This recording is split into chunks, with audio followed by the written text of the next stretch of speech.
dropped onto the deck from inside the kitchen, then hopped down the steps. The fat little terrier was ancient, older than Wyatt by 6 years, maybe more.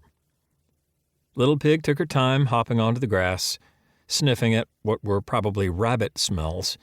Then she scooted to a far corner of their fenced backyard, where she relieved herself, fore and aft. "Ew, Pig! I'm going to leave that one till last," Wyatt said. "Yuck!" The sun was low on the horizon. 10-year-old Juju Ngoma left his family's tent and grabbed the handle of a rusty American-made children's wagon.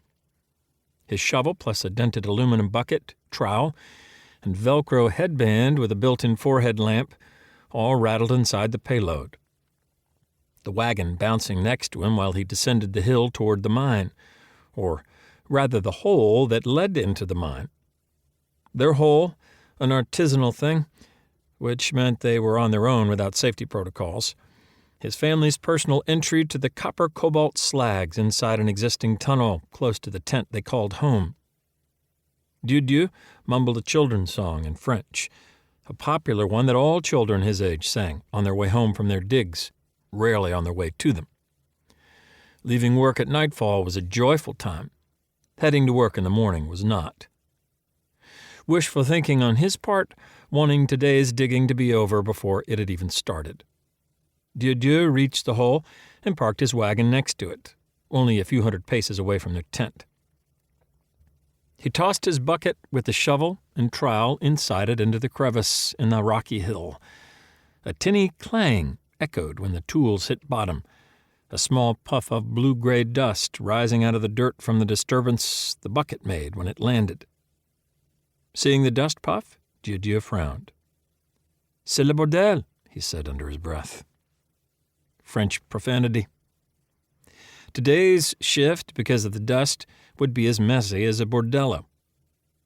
None of the artisanal digs were vented other than the holes and tunnels the families had dug for themselves. A known hazard because of the cobalt dust the digs too frequently created. He put on a dust mask from his pocket, slipped on his headband, and shimmied into the gash in the ground. He climbed down 15 feet, where he switched on his headband light. Pockmarks surrounded him in the walls, overhead, and on the floor, and a labyrinth of jagged gashes barely qualifying as tunnels reached into the poorly lit distance, an underground moonscape. He retrieved his tools and rose to his full height. "Allez au boulot," he told himself. "Get to work."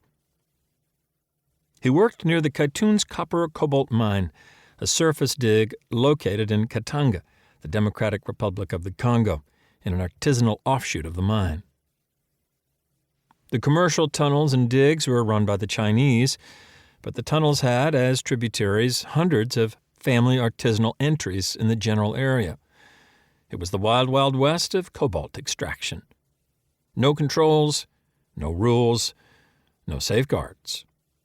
His parents condoned his efforts because of what they produced, copper and cobalt and whatever amount a family could extract on its own, below the radar. His father worked his hours legally for the Chinese companies 7 days a week while Dieu and the other children would dig what they could for as long as they could, after school, in the afternoons, and the evenings, often for little more than pennies a day on the black market. "The cobalt helps the automobiles run without gas," his mother once explained to him in French. Its role in rechargeable lithium-ion batteries was to greatly increase the speed of the ions passing back and forth, which lowered battery charge time, a key to increasing the adoption of electric vehicles. Her one-sentence explanation when he was 7 had shorthanded the why for him. 20 minutes at a time underground was all Dieu could handle. Oxygen was the biggest issue. There wasn't enough of it. There was also the threat of cave-ins. And sometimes Dieu knew there were explosions coming from the cobalt dust, which was highly combustible. He strode a few feet, arriving at the slag of dirt and rock he'd gathered into a pile yesterday before he'd left. His first smile of the afternoon emerged. The slag pile had settled, showing tiny clumps of a sparkling turquoise-green mineral in the reflected light. Cobalt flakes.